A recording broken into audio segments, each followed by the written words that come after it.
Là, aujourd'hui, on va traiter d'un sujet qui est autour de la baisse du livret A, parce que comme vous l'avez tous remarqué ou entendu, euh, celui-ci est en baisse. Donc, l'idée, c'est que Corentin puisse vous expliquer un petit peu pourquoi et aussi quelles peuvent être les alternatives qui seraient plus intéressantes potentiellement que le livret A. Du coup, Corentin est conseiller en gestion de patrimoine.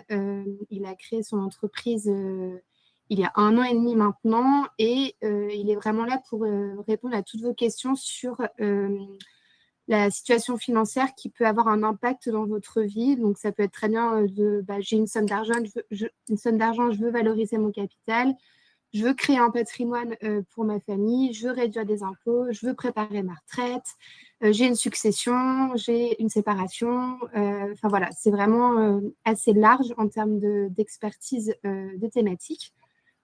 Et il a une approche assez personnalisée et transparente du conseil qui est vraiment là du coup pour vous guider tout au long des problématiques que vous pourriez être amené à avoir et une approche personnalisée et humaine, un peu comme ce que nous on peut avoir chez Extia avec le d'abord qui ensuite quoi. À toi la main, Corentin. Parfait. Écoutez, merci à vous d'être là ce midi, de faire l'effort sur votre pause déjeuner, de bloquer ce créneau ensemble. Donc, une petite heure pour parler de vos finances et donc de ce qui impacte là, justement, votre épargne et sa rentabilité. C'est la baisse des livrets, notamment le livret A, mais pas que. Le livret A qui est généralement un support qui est plébiscité parce que c'est un support garantie, et ça on va en reparler aussi, c'est intéressant d'avoir du garantie dans son épargne, et je vous dirai pourquoi. Mais hélas, depuis maintenant environ 2 ans, le taux des livrets, dont le livret A, baisse généralement tous les semestres. Et donc l'idée du jour, c'est d'en parler, vous dire pourquoi ça baisse, et vous dire aussi comment s'adapter à cette dynamique baissière, quelles sont les possibilités alternatives, comment garder le livret comme un support utile pour qu'au final, vous puissiez progressivement arriver à mettre en place vos différents projets liés à votre épargne. C'est le sujet du jour. Désolé, je parle un petit peu avec la gorge. Hélas, les microbes circulent et j'ai pas été épargné, justement. Épargne, c'est le sujet du jour. Et donc, voilà, désolé par avance si parfois je suis interrompu par quelques toussements de mon côté. En tout cas, donc, sujet du jour, la baisse des livrets. Donc, je ne sais pas si vous avez suivi cette nouvelle qui a été annoncée donc mi-janvier. Donc, le livret A est passé de 1,7 à 1,5% de rentabilité. Donc, ça a été annoncé par le ministère de l'Économie, donc mi-janvier, pour une application depuis le 1er février, donc un passage à 1,5 depuis le 1er février.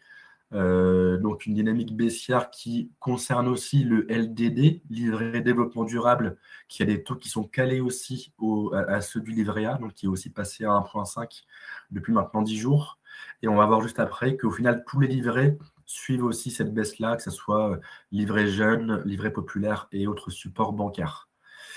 En termes de dynamique, c'est pas une baisse qui est ponctuelle. Vous voyez le petit graphique que je vous ai mis à l'écran, où on a donc la courbe du taux du livret A qui est en rouge et la courbe de l'inflation qui est en bleu. Pourquoi les deux sont hyper importants à mettre en parallèle?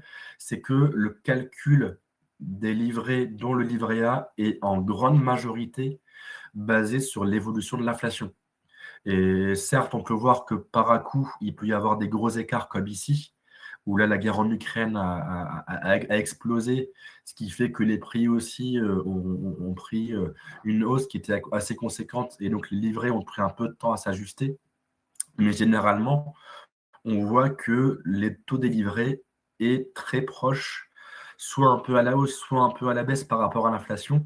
Et c'est normal, c'est le calcul qui veut ça, c'est que le taux des livrets, c'est un taux qui est réglementaire. Le gouvernement ne choisit pas parce qu'il a envie de le baisser ou de le monter, ou de le baisser. C'est un calcul que la Banque de France effectue par rapport à l'inflation qui est l'indicateur clé et qui va donc déterminer si le livret reste au même taux, s'il est amené à monter, s'il est amené à baisser.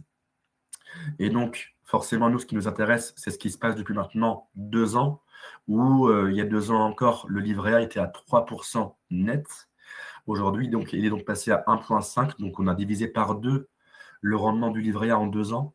Et il est fort probable que cette tendance se poursuive, parce qu'on voit que l'inflation aussi a une tendance très baissière, et est là actuellement sous les 1%. Donc, ce qui veut dire que mécaniquement, il est probable que dans quelques mois, le livret A, le LDDS continue à baisser. Pour vous faire un panorama des différents supports bancaires et leur rendement à l'instant T, donc on a livret A, LDDS 1,5% net. On a aussi donc des autres supports réglementés, donc gérés par les banques, qui sont aussi sur une tendance baissière. Le livret LEP, livret d'épargne populaire, qui est réservé à des foyers fiscaux qui sont avec des ressources sous un certain plafond. Pareil, le taux a baissé à 2,5 net. Alors net, pour rappel, c'est net de fiscalité. C'est ça qui est important. Si je vous mets un rendement brut, c'est un rendement avant imposition. Là, le livret A, le LDDS et le LEP ne sont pas fiscalisés, donc c'est des rendements réels qu'on perçoit à la fin de l'année. Le PEL, 2% brut, donc là, c'est un 2% qui sera minoré par l'imposition. On a après ce qu'on appelle le CEL, compte épargne logement 1% brut. Donc là, on creuse, on creuse, on creuse. Ensuite, livret jeune, si vous avez moins de 26 ans, donc le taux est généralement calé par rapport à celui du livret A. Et donc, c'est minimum le taux du livret A, donc soit minimum 1,5 actuellement. Après, chaque banque a le choix de pouvoir majorer ce taux selon leur politique, mais généralement, le taux du livret jeune est calé par rapport à celui du livret A. Donc, idem, le livret jeune donc, qui a été impacté par la baisse récente. On a ensuite, et là, c'est un peu la cata, les CSL, compte sur livret, entre 0,3 et 0,5 brut. Donc là, clairement, à la fin de l'année, il reste en net très très peu de rentabilité. Et enfin, pour être complet, vous avez des supports qu'on appelle compte à terme, qui sont des supports, eux, qui sont bloqués, donc qui sont moins disponibles que les livrets autres que je vous ai évoqués juste avant. Le compte à terme, on peut bloquer son épargne sur 3 mois, sur 6 mois, sur 1 an, sur 2 ans. Et là, idem, les comptes à terme avaient des taux plus élevés auparavant. Et maintenant, on va avoir des taux entre 1,8 et 2% bruts sur le compte à terme. Donc, dans ce panorama de solutions bancaires, forcément, question se pose de, déjà, premièrement, comment s'adapter à cette évolution, à cette dynamique baissière des rendements. Par rapport à ça, moi, ma vision, c'est les livrets restent fondamentaux dans un patrimoine. Pourquoi les livrets sont fondamentaux? C'est pour ce qu'on appelle l'épargne de précaution. En l'occurrence, les livrets ont un grand avantage, et on y revient, c'est que l'épargne est garantie. Ce que je mets sur un livret, ça ne peut pas baisser.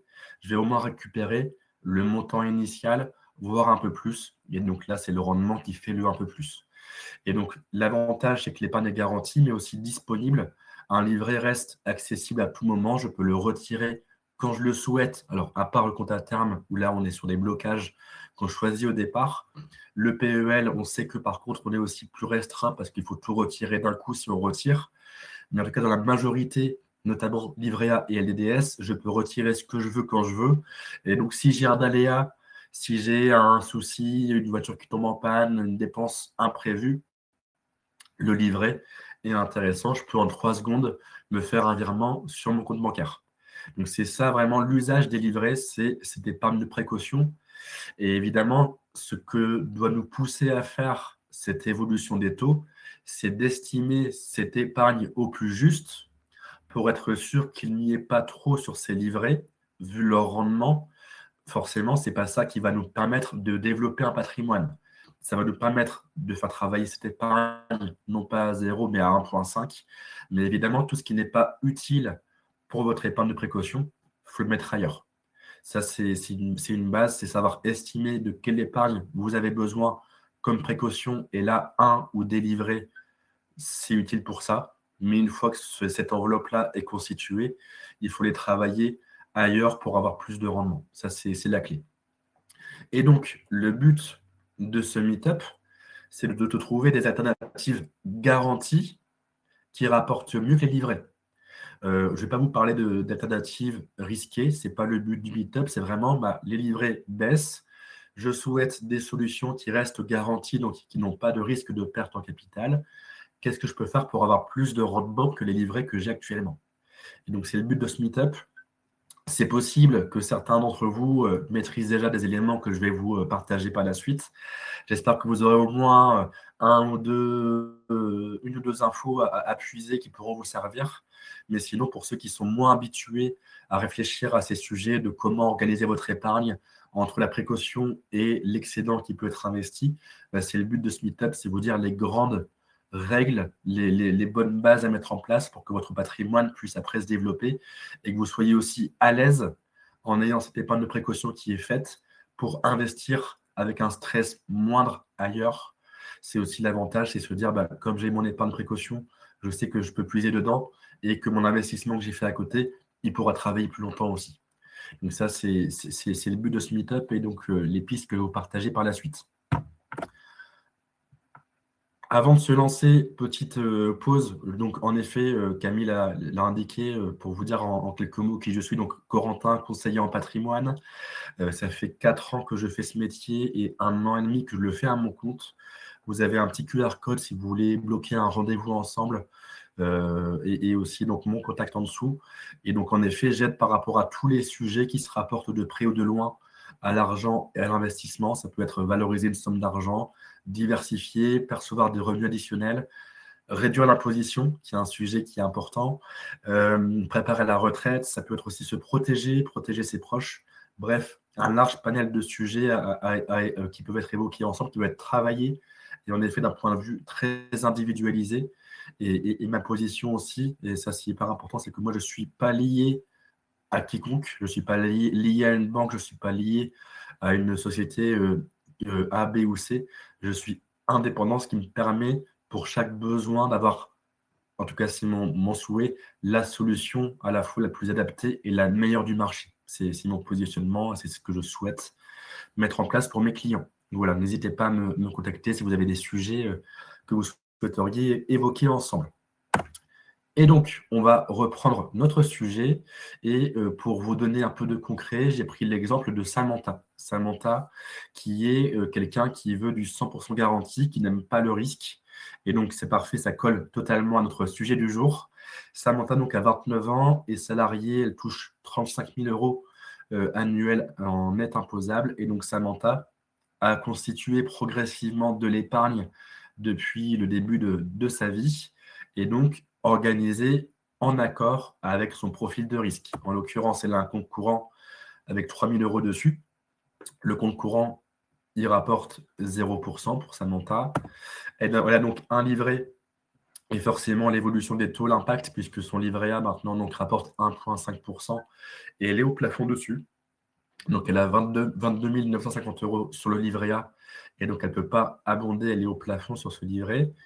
Elle est également au plafond sur son livret développement durable et solidaire qui lui aussi donc, est impacté par la baisse des taux des dernières années. Elle a aussi un compte épargne logement, on y revient, 1% brut de rendement annuel avec 10 000 euros dessus. En l'occurrence, elle a fait son livret A, elle était au plafond. Que faire? Son banquier lui a dit faites un LDDS, idem, elle l'a mené au plafond. Que faire? Le banquier lui a dit faites un CEL et donc elle a 10 000 euros dessus. Et en complément, elle a fait aussi une assurance vie 100% garantie, donc 100% fonds en euros, on en reparlera après, qui lui rapporte 1,7% brut, donc avant imposition. Et donc, elle a actuellement 5 000 euros sur son assurance vie. Donc, Samantha, premier point positif, c'est qu'elle s'est épargnée. Elle a su progressivement constituer une épargne. La contrainte, premièrement, c'est que Samantha, elle a, on va dire, la panoplie parfaite du banquier, mais on voit très bien qu'en termes de rentabilité, sur l'organisation actuelle, elle va gagner chaque année quelques centaines d'euros, mais elle va quand même avoir une progression qui sera très, très limitée par cette disposition-là, et d'autant plus limitée qu'encore une fois, je me répète, la tendance est à la baisse des taux des livrets bancaires. Et donc, la question que Samantha se pose, c'est sur un profil garanti comme le sien, comment faire pour optimiser les choses, en l'occurrence, chercher plus de rendement sans pour autant s'exposer à du risque. Et par rapport à ça, on va prendre chacune de ces lignes et voir ce qui est possible de faire.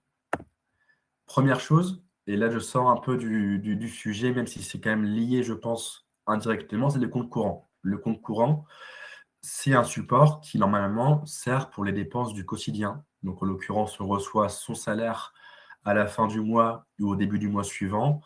On est amené à faire différentes dépenses, les loyers, les dépenses diverses et variées, quelques extras.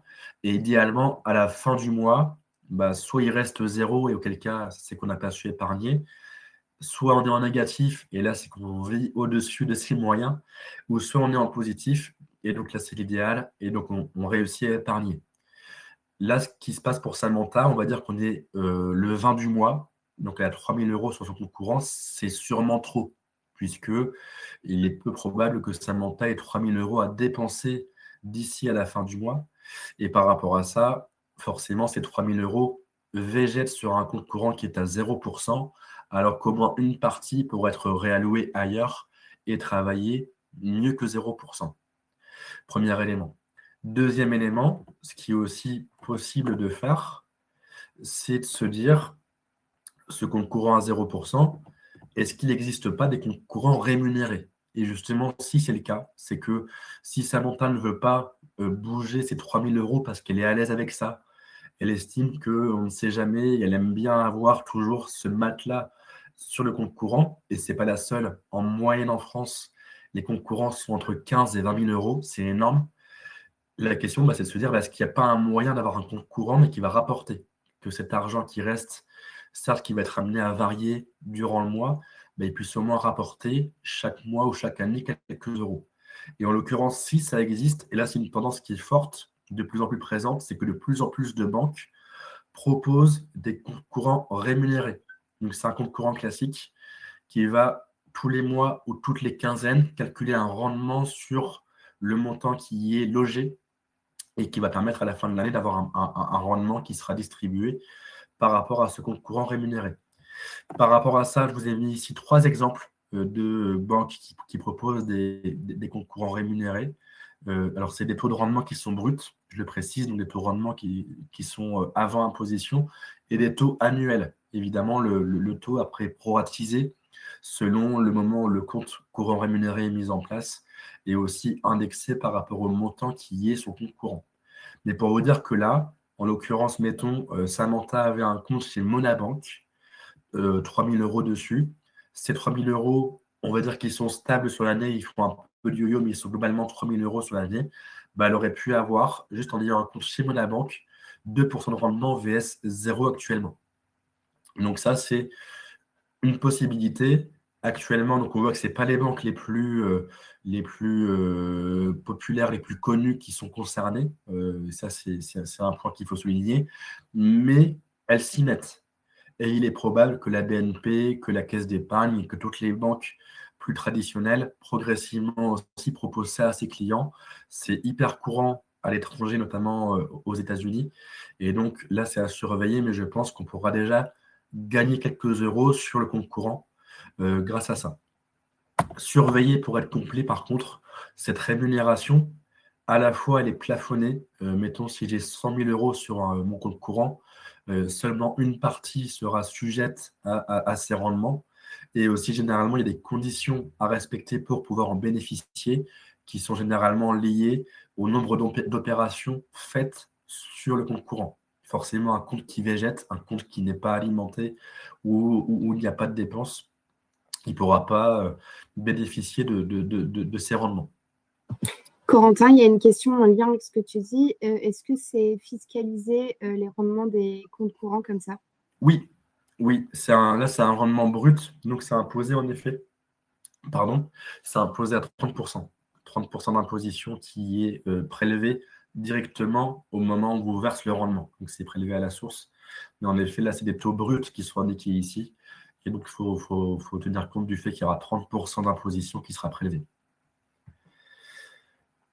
Voilà, donc pour le premier sujet, donc, qui est hors des livrets, mais qui reste quand même un axe de travail sur du garanti. Le compte courant rémunéré reste garanti à 100%. Il n'y a pas de risque de perte en capital, mais on peut le travailler un peu mieux qu'à 0%. Ensuite, on en vient par rapport aux différents livrets. Donc, on a vu que Samantha avait su épargner pas mal d'argent sur un livret A, sur un LDDS et sur un CEL, donc environ 42 000 euros, même 45 000 au global. Et évidemment, la question qui se pose, c'est que les livrets, je me répète, servent à y loger de l'épargne de précaution pour faire face aux aléas du quotidien. La question, c'est est-ce que Samantha n'a pas trop sur ses livrets? Est-ce qu'en faisant cette organisation-là, elle n'a pas un coût d'opportunité sur ce qu'elle aurait pu faire mieux ailleurs, en l'occurrence, viser plus de rentabilité? Et donc, par rapport à ça, si ça peut vous aider pour estimer quelle est l'épargne de précaution qui est adéquate d'avoir, il y a une grande règle qui court, c'est 3 à 6 mois de salaire. Si vous avez du mal à estimer, vous dites il faut que j'ai sur mon ou mes livrets 3 à 6 mois de salaire. Si j'ai cette enveloppe-là, c'est bon, ma précaution est faite. Je peux après faire autre chose. Et donc, en l'occurrence, pour Samantha, en prenant son montant mensuel, donc x3, ça fait 8 700 minimum. Et après, notre maximum, 17 400. Donc là, ce serait la tranche, la fourchette d'épargne de précaution idéale pour Samantha. Sachant que c'est évidemment une règle générale, libre à vous de l'ajuster à la hausse, si vous êtes très prudent, si vous avez peur de demain, si vous avez beaucoup de dépenses, ou si vous savez peu épargner, pourquoi pas mettre plus, ou à l'inverse, mettre moins si vous êtes très confiant sur demain, si vous avez peu de dépenses imprévues, peu de risques, pas d'enfants, etc. Vous savez qu'il y a peu de chances que vous ayez à solliciter cette épargne-là. Et en l'occurrence, pourquoi pas faire un peu moins si ça vous va. Donc, c'est une règle qui est modulable aussi, évidemment, selon vos souhaits. La question, donc une fois que cette épargne-là est constituée, Samantha, on y revient, elle a un profil garanti. Donc, elle va dire très bien, moi, je laisse sur mon livret A 17 400 euros, je ferme mon LDDS, je ferme mon CEL. Mais maintenant, c'est quoi les alternatives garanties pour que je puisse faire travailler l'excédent mieux et en le laissant, encore une fois, sécuritaire? Par rapport à sa première piste, forcément, c'est de trouver un livret qui rapporte le plus que le livret A ou le LDDS. Et là, ce qui est intéressant actuellement, c'est que vous avez pas mal d'offres bonus. Je pense que c'est dur de passer à côté. Beaucoup de banques, notamment les banques en ligne, communiquent sur des livrets avec des taux boostés. Et je pense que c'est intéressant de parfois lire ces offres, voir un petit peu ce qu'elles comportent, parce qu'il peut y avoir des bonnes idées, il peut y avoir des bonnes opportunités à saisir pour justement rester sur du 100% garanti avec un taux boosté qui sera souvent bien supérieur à celui d'un livret A ou d'un LDDS. Je vous ai mis 2 exemples. Ici, vous avez Fortuneo. Fortuneo qui propose une offre à 3% brut, donc 3% brut sur l'année 26. Donc, en l'occurrence, avec évidemment la contrainte de temps qui est précisée ici. Mais mettons, donc, Samantha avait 22 950 € sur son livret A. Elle a besoin de garder que 17 000. Elle peut très bien prendre 5 000 sur un livret plus, Fortuneo. Et donc, elle aura droit à 3% brut et donc un taux bien plus élevé que les 1,5 net qu'elle a actuellement. Idem pour son LDDS et pour son CEL, elle peut avoir un plafond à 100 000 €. Donc, elle a de la marge pour, pourquoi pas, faire travailler cette épargne mieux qu'actuellement.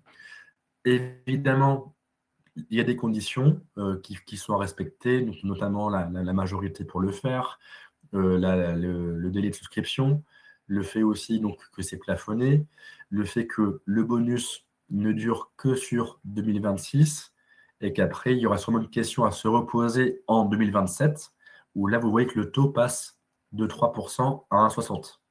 Donc, clairement, en 2027, on passe de 3% brut à 1,60 brut. Il faudra voir à ce moment-là à quel taux sont livrés A et LDDS. C'est possible qu'ils aient encore baissé, mais c'est possible aussi qu'ils soient plus ou moins similaires en rendement net à ce livret plus. Et donc, il faudra sûrement arbitrer. Et il est possible que l'an prochain, c'est même très fortement probable, il y ait une nouvelle offre bonus qui arrivent chez Fortunéo ou ailleurs qu'on pourrait à nouveau aller solliciter. Donc, c'est pour vous dire qu'en tout cas, on peut avoir une mécanique très dynamique par rapport à ça, aller chercher les bonnes offres pour, je me répète, dynamiser son rendement sur le garantie. Même chose, vous avez ici à droite Distingo, Distingo qui est aussi une banque qui propose jusqu'à la fin du mois un taux boosté. Ici, c'est 4% pendant 3 mois. Donc là, forcément, ce n'est pas du 3% annuel brut, c'est 4% brut sur 3 mois. Et après, vous avez un taux, alors qui n'est pas indiqué ici, mais le taux baisse de mémoire à 2% brut. Voilà, c'est indiqué juste là. Le taux baisse ensuite à 2% brut à l'issue des 3 mois. Et en plus, vous avez une prime si vous n'êtes pas client Distingo. Mais en l'occurrence, c'est aussi une offre qui pourrait être envisagée, sachant que je pense que c'est une tendance qui est vraiment dans l'air du temps, c'est qu'aujourd'hui, on n'a plus une seule banque. On peut avoir 2, 3, 4 banques différentes. Il faut forcément que chaque banque ait son utilité, il faut que chaque banque ait son usage, mais il n'est pas aberrant de pouvoir avoir différentes banques et donc aussi venir profiter de ces différentes offres en les analysant, en voyant si c'est bien adapté à ses souhaits. Mais c'est des choses qui sont vraiment maintenant très installées et très fréquentes sur le marché des banques. Donc ça peut être une première idée, surveiller ces offres bonus qui peuvent arriver. Donc là, on a jusque fin février, fin mars. Et généralement, il y a des offres bonus qui tombent toute l'année, donc qui peuvent être différentes aussi selon quand vous le faites. Une première piste pour Samantha. Autre piste, Samantha, on l'a vu aussi, elle avait une assurance vie. L'assurance vie, pour moi, c'est la solution idoine dès qu'on a justement des livrets qui sont déjà travaillés, qui sont à un montant qui est intéressant. On a fait un peu de livret avec rendement de bonus, enfin bonus de rendement, pardon. L'assurance vie, c'est pour moi un pan complémentaire à ça, pour aussi se dire, je vais aller faire travailler mon épargne. Ça sera un peu moins disponible, parce que l'assurance vie, généralement, les rachats se font entre 5 et 10 jours ouvrés selon l'assureur. Mais je pourrais aussi, chez l'assurance vie, faire du 100% garantie. Et c'est là où c'est intéressant, c'est que l'assurance vie, c'est modulable. On peut faire des assurances vie très risquées, mais des assurances vie aussi garanties. Ça dépend le choix qu'on fait au départ. Et donc, par rapport à ça, le garantie sur l'assurance vie, ça repose sur ce qu'on appelle le fonds en euros. Chaque assureur qui propose des assurances vie a un fonds en euros, et le fonds en euros, il ne peut pas baisser. C'est justement le principe, une nouvelle fois, du garantie. Et donc, je sais que si je fais une assurance vie 100% fonds en euros, je serai comme un livret A, je serai comme un livret autre. Mon capital ne pourra pas être amené à baisser. Par rapport à ça, ces fonds en euros, habituellement, ils distribuent entre 1 et 3% net par an. Ça dépend des assureurs. Certains donc, distribuent du 1, certains distribuent du 2, d'autres du 3. Donc, il y en a qui sont plus ou moins bons. Le fonds en euros, pour faire un peu de contexte, c'est investi sur ce qu'on appelle des obligations en majorité. Les obligations, c'est quoi? C'est des dettes qui sont émises soit par les pays, soit par les sociétés. Et pour que on prête à ces pays ou à ces sociétés, donc elles distribuent un rendement.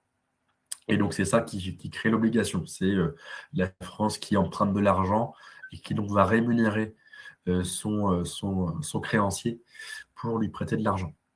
Et donc ça, c'est les fonds en euros. C'est ça qui fait que c'est sur une dynamique qui est garantie, c'est que c'est des dettes qui sont, encore une fois, peu risquées ou pas risquées. Et c'est ce qui permet aux assureurs de garantir le montant qui y est investi. Néanmoins, le 1 à 3% net, de base, on peut estimer que c'est insuffisant par rapport au rendement des livrets, parce que ce 1 à 3% net, non seulement il est variable, on peut le voir selon où l'assurance vie est ouverte, et en plus, le taux des fonds en euros change aussi chaque année. Il n'est pas inscrit dans le marbre, ce qui fait qu'il peut y avoir des tendances positives ou des tendances négatives par rapport aux fonds en euros. Néanmoins, et là, je reviens par rapport à ce que je disais par rapport au livret boosté, c'est que premièrement, le taux de rendement des livrets, le taux de rendement des fonds en euros est lui sur une pente qui est croissante. À l'inverse des livrets, on voit que la moyenne était à 1,30 il y a 5 ans, puis elle est montée à 1,90, à 2,50 en 24, et elle sera similaire pour 2025.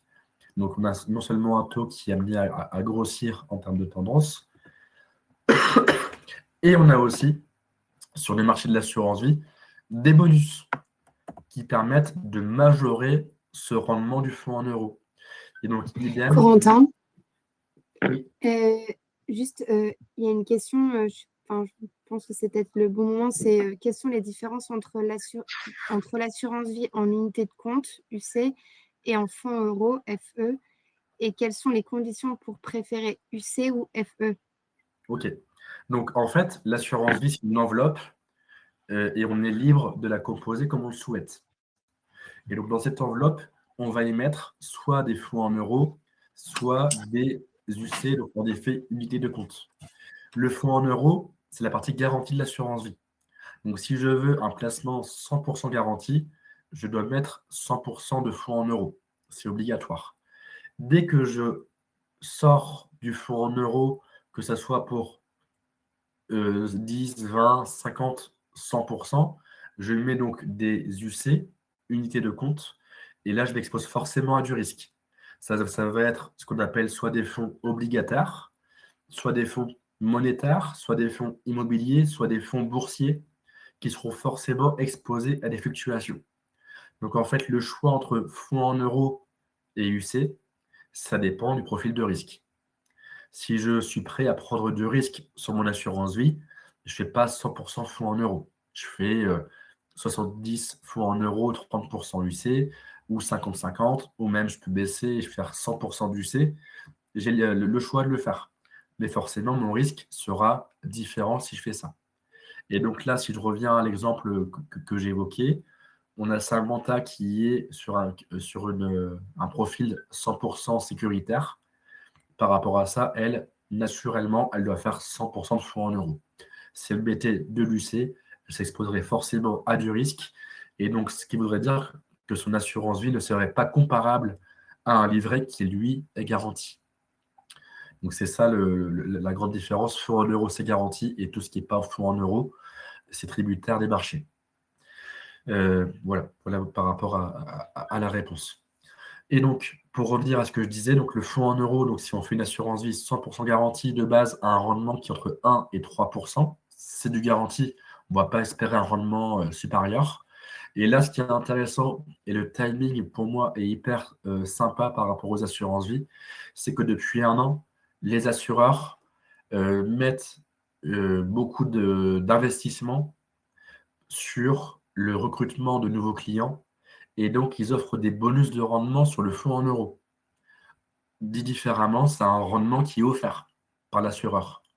Et je trouve que c'est plutôt intéressant dans une dynamique où on est amené à questionner les livrets, combien il y a dessus, est-ce qu'il n'y a pas trop, de pouvoir se dire, si je sors de mes livrets une partie de ce qui est logé, je mets sur l'assurance vie, je pourrais avoir le rendement du fonds en euros qui est de base et 1 à 3%, mais en plus, ce rendement, j'aurai un cadeau via le bonus que proposent les assureurs. Et ça, c'est plutôt chouette. Alors, les bonus, même chose que pour les livrets boostés, ils ont des conditions. Et la première chose, c'est que le bonus, là, les bonus que les assureurs communiquent cette année, généralement, les bonus qu'on obtient portent sur 2 ans. Donc, on a un bonus de rendement qu'on va obtenir sur 2026 et 2027. Donc, on sait qu'après 2028, question se posera de le bonus se termine, qu'est-ce qui va se passer pour mon assurance vie? Est-ce que je dois faire un choix? Est-ce qu'il y a des nouveaux bonus qui sont là en 2028? C'est tôt pour le dire, mais on sait que le bonus, forcément, a une date de fin. Deuxième chose, par rapport à ces bonus que proposent les assureurs, ils demandent un minimum de versement. Généralement, pour pouvoir prétendre au bonus, il faut verser au moins X euros. Et là, ça va dépendre de l'assureur. Certains demandent 5 000, d'autres demandent 50 000, d'autres demandent 100 000. Et forcément, par rapport à vos moyens, le bonus pourra être atteignable ou pas. Et ça, c'est quand même un élément qui peut faire un tri sur est-ce que le bonus, je peux y prétendre ou est-ce que c'est au-delà de mes capacités financières. Et enfin, troisième élément, beaucoup d'assureurs imposent pour que le bonus sur le fonds en euros soit obtenu, d'avoir une part de justement ce qu'on appelle les unités de compte, donc tout ce qui n'est pas fonds en euros. Et là, la contrainte de ça, c'est que évidemment, dès qu'on met des UC en assurance vie, donc on baisse le pourcentage dédié aux fonds en euros et donc on s'expose à du risque qui peut être contrôlé, mais qui sera présent. Et donc ces contraintes-là font que aujourd'hui, beaucoup d'assureurs communiquent sur des bonus de rendement, mais au final, ces bonus ne sont pas accessibles à tout le monde. Et mettons Samantha, si je reviens à sa situation, elle veut du 100% garantie. Elle sait que tous les assureurs qui proposent des bonus avec une condition d'investissement en UC, elle ne pourra pas y prétendre. Ce n'est pas adapté à son profil de risque. Et donc, dans cette situation, quelle offre choisir? Là, je vous ai mis un exemple d'Abeille Assurance. Abeille Assurance, c'est un assureur qui dépend du groupe Aesio Mutuel, pardon, du groupe AMA qui détient Aesio Mutuel, La Massif et quelques autres groupes assez connus de l'assurance en France. Et donc, Abeille Assurance, c'est la branche patrimoine, donc on peut investir sur des supports dont l'assurance vie. Et pour moi, Abeille Assurance propose l'une des offres bonus la plus accessible du marché. En l'occurrence, on peut y accéder dès 5 000 euros. Donc là, l'onglet versement minimum, 5 000 euros, bah, Samantha, elle peut y prétendre parce qu'on sait qu'elle avait 10 000 euros sur un CEL, elle avait 12 000 sur un LDDS, que sa précaution était normalement de 17 000 maximum. Clairement, elle a 5 000 euros qu'elle peut réallouer. Et elle a aussi d'ailleurs une assurance vie qui est déjà présente, qui rapporte peu, qu'elle peut aussi réallouer. On peut avoir autant d'assurance vie qu'on veut, mais tant qu'à faire, autant avoir une bonne assurance vie.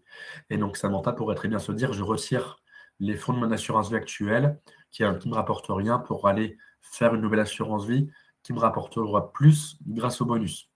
Et donc là, si je reviens concrètement à Abeille Assurance, vous voyez ici qu'on peut avoir deux bonus différents. Le bonus qui propose est de plus 1,5% en 2026 et 2027 sur le rendement du fonds en euros. Si je fais 100% de fonds en euros, j'y ai droit. Hypothèse, le fonds en euros fait 2%, j'aurai un bonus de plus 1,5. Mon assurance vie va distribuer 3,5 cette année et l'année prochaine. Le fonds en euros fait 2,25, le bonus s'impute, l'assurance vie distribuera 3,75. Donc le 1,5, c'est le bonus, donc lui, il est garanti, je vais l'avoir forcément. Et après, le taux global va dépendre de comment le fonds en euros se porte chez Abeille Assurance. En toute transparence, là, ce qu'ils ont mis à l'écran, c'est des projections très pessimistes. Pourquoi? C'est que l'an passé, le fonds en euros Abeille a fait 2,7. Donc, il n'a pas fait 2, il n'a pas fait 2,25, il a fait 2,7.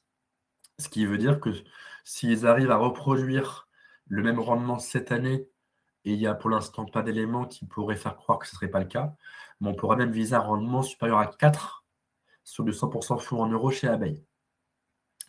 Et après, si on veut mettre de l'UC, le bonus passe à 2. Voilà, il majore le bonus si on met une part de risque.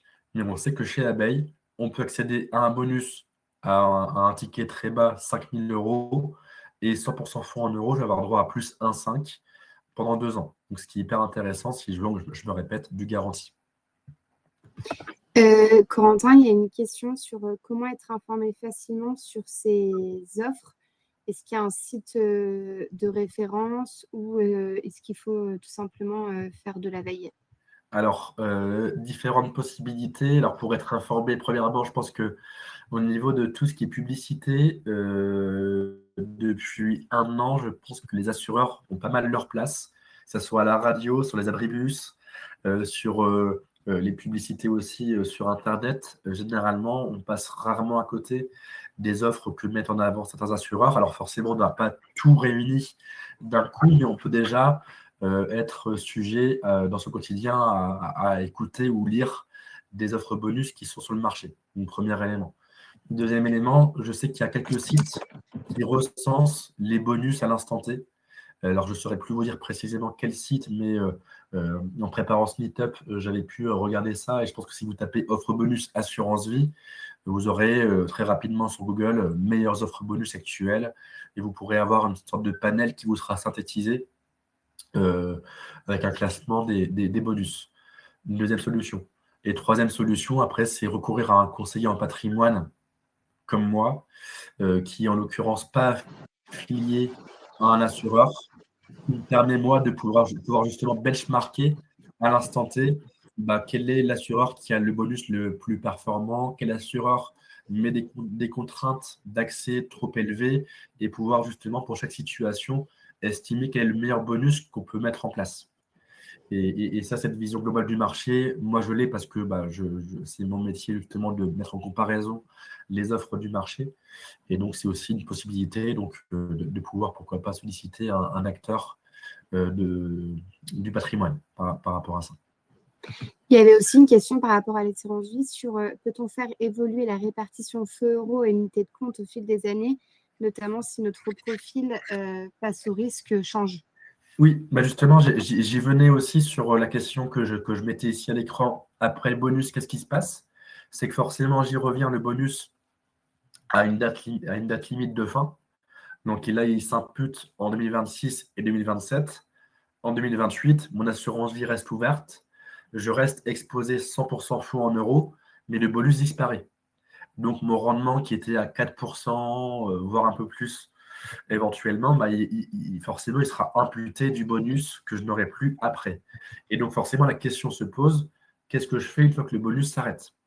Et donc, premièrement, c'est voir le fonds en euros à ce moment-là, quelle est sa tendance, parce que le fonds en euros, il ne va pas rester tous les ans au même montant, il va être amené parfois à monter, parfois à baisser. Ça va dépendre généralement des taux d'emprunt, que ce soit français, européen notamment. Et donc, forcément, le fonds en euros pourra monter ou baisser. Donc, on pourra déterminer si le fonds en euros reste intéressant ou pas dans 2 ans.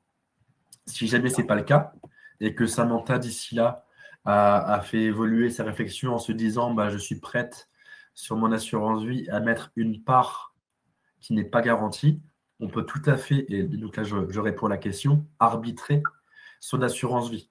Rien n'est figé. Je peux démarrer sur du 100% fonds en euros, capter le bonus tant que je le souhaite, et après faire évoluer mon contrat, retirer 10, 20, 30% de fonds en euros et le réallouer ailleurs sur du prudent type fonds monétaire ou obligataire, sur du dynamique type fonds boursier. Donc l'assurance vie, on peut vraiment changer à tout moment, soit plus dynamique ou soit plus prudent. Je peux aussi démarrer sur un contrat dynamique et après faire évoluer sur un contrat prudent, voire garanti si je le souhaite. Donc en effet, ça peut se faire à tout moment. La question qui se pose par contre, c'est que c'est des arbitrages. Donc on arbitre, on fait évoluer son allocation. Ces arbitrages, parfois, peuvent être facturés, peuvent avoir un coût. Parfois, l'assureur dit vous avez un nombre 2, 3 par an maximum gratuit. Et si vous faites plus, c'est payé. Certains, dès le premier arbitrage, font payer en termes de frais sur le contrat. Donc là, c'est forcément un sujet aussi généralement à surveiller au tout départ quand l'assurance vie est ouverte. Voilà pour vous dire un peu donc, les quelques pistes. Donc, on n'a pas à réinventer l'eau chaude. On a juste été épuisé sur en fait un timing qui me paraît opportun. Un timing qui est opportun, pourquoi? Sur les livrets bonus et sur les offres bonus en assurance vie. Et aussi sur la dynamique où les comptes courants, je me répète, de plus en plus deviennent rémunérés. Et je pense que c'est que le début de la tendance qui fera que, je pense, d'ici à 2 ou 3 ans, tous les comptes courants pourront être rémunérés. Et donc, vous voyez ici ce qui pourrait être fait pour Samantha. Donc, le compte courant, donc, basculer sur un compte avec bonus, un compte courant rémunéré, si elle est à l'aise avec le fait de laisser de l'argent sur le compte courant, autant que cet argent travaille un minimum. Réfléchir au montant qu'elle souhaite laisser sur l'assurance, sur ses livrets, pardon. Et donc, par rapport à ça, se cantonner à ce montant, pas mettre plus, et après choisir le livret où elle le met. Donc là, en l'occurrence, ça peut être le livret A, qui est le livret qui est le rendement net le plus élevé, et ou pourquoi pas un livret qui a un bonus qui est intéressant. Et après, le solde, c'est profiter des rendements aussi majorés en assurance vie avec les bonus qu'il y a là actuellement. Et en l'occurrence, et là c'est aussi ce que vous voyez à l'écran, beaucoup de particuliers aiment bien avoir 10, 15, 20 supports différents. Parce que je ne sais pas c'est quoi ce qu'il y a derrière comme émotion, ce qui se passe, mais je pense que ça peut donner l'impression d'agir, d'avancer, de créer de l'épargne. Sauf que si l'un de ces comptes ou si plusieurs n'ont pas d'intérêt, bah, autant garder une organisation claire. Chaque compte a son usage avec un rendement qui est optimisé et ça suffit largement.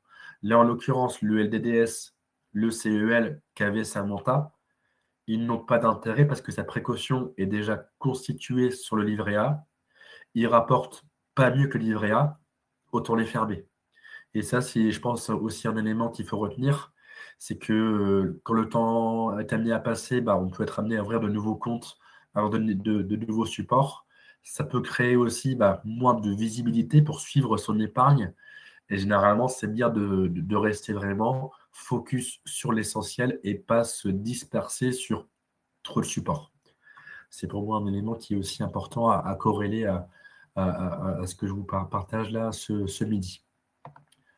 Enfin, dernier sujet, et pour conclure ma présentation, je tenais à l'évoquer. Alors, c'est un sujet que je maîtrise moins, mais qui est, je pense, souvent réfléchi, notamment par les personnes qui sont, on va dire, crypto fans, crypto convaincus. C'est ce qu'on appelle les stablecoins. Les stablecoins, c'est un sujet de se dire, on peut aller chercher un rendement grâce à ça, sans pour autant s'exposer au Bitcoin ou à d'autres crypto-monnaies qui sont volatiles. On a pu le voir récemment. Le stablecoin, lui, sera stable. Le stablecoin peut donner rémunération, mais est-ce que le stablecoin est vraiment garanti? Et en l'occurrence, non. Pour la faire courte, le stablecoin, c'est quoi? C'est une crypto-monnaie qui est conçue pour maintenir une valeur stable. Donc, par rapport à ça, elle est nécessairement adossée à un sous-jacent qui est, dans la majorité des cas, une monnaie fiduciaire. Exemple, le dollar. Le dollar a un stablecoin qui est associé, qui est l'USDC. L'euro, alors son stablecoin est moins connu, c'est l'EURC. Et donc, en fait, c'est la conversion dans le monde des cryptos de cette monnaie fiduciaire. Et comment ça se passe? C'est que l'USDC ou l'EURC, leur vocation, c'est que 1 USDC égale 1 dollar, un EURC égale 1 euro. Et donc, ils se doivent de garantir cette stabilité à chaque fois, l'équivalence entre le stablecoin et la monnaie qui est adossée derrière. Pourquoi on pourrait réfléchir à ça pour avoir un rendement qui est octroyé? C'est que la majorité des plateformes crypto proposent un rendement si on détient des stablecoins. J'ai aujourd'hui 100 euros, je les mets sur Binance, qui est une plateforme crypto-monnaie. Je les convertis sur Binance en USDC, ça reste 100 USDC, donc 100 USDC qui étaient liés à mes 100 euros. Je peux dire sur Binance, écoutez, je souhaite que mes USDC, mes 100 USDC rapportent un rendement. Et en l'occurrence, alors je pense que c'est un peu petit, Binance et d'autres proposent des rendements. Là, vous voyez ici, un rendement à 1,10% chez Binance sur le staking de stablecoin, donc ici de l'USDC. Donc, on pourrait se dire, l'USDC, c'est paritaire par rapport à une monnaie fiduciaire. Par rapport à ça, si je prends l'USDC, j'ai un rendement ici à 1,10. Ce rendement peut être différent selon la plateforme et selon le stablecoin. Ça peut être pourquoi pas une piste. Sauf que, j'y reviens, ce n'est pas garanti. Pourquoi? On n'a pas le côté réglementaire qui fait qu'un livret A est garanti par l'État. On n'a pas ces sécurités qui existent. Sur un stablecoin, on a un émetteur derrière. L'USDC, ce n'est pas un État qui le gère, ce n'est pas un continent, c'est une société qui s'appelle Circle. Et en l'occurrence, Circle, c'est l'émetteur de l'USDC. Et forcément, la garantie de l'USDC repose sur une société Circle qui peut être profitable ou pas. Ce qui fait que si Circle plus tard a des soucis, l'USDC, effet en chaîne, effet qui se coule, aura aussi des soucis. Et le deuxième élément, c'est que l'adossement 1 dollar égale 1 USDC ou 1 euro égale 1 EURC, ça justement, c'est le rôle des sociétés émettrices de maintenir cet adossement 1 pour 1, on n'est pas à l'abri qu'à un moment, l'adossement ne soit pas respecté. Et donc, on n'est pas à l'abri que nos 100 euros de départ, qui étaient au départ 100 heures C, deviennent finalement 98 heures C parce que l'émetteur de l'heure C n'a pas réussi à maintenir l'adossement. C'est des situations qui sont rares, qui pourraient survenir. Et évidemment, quand on est sur des placements garantis, on souhaite s'éviter, c'est le principe, tous les aléas, toutes les zones d'ombre qui pourraient survenir. Et donc, c'est pour ça que le stablecoin donne du rendement, mais est-ce que c'est un rendement garanti? En l'occurrence, non, pour ces deux raisons principales. Donc voilà, je tenais à vous faire ce petit point en conclusion. J'en ai fini de ce que j'avais à vous partager.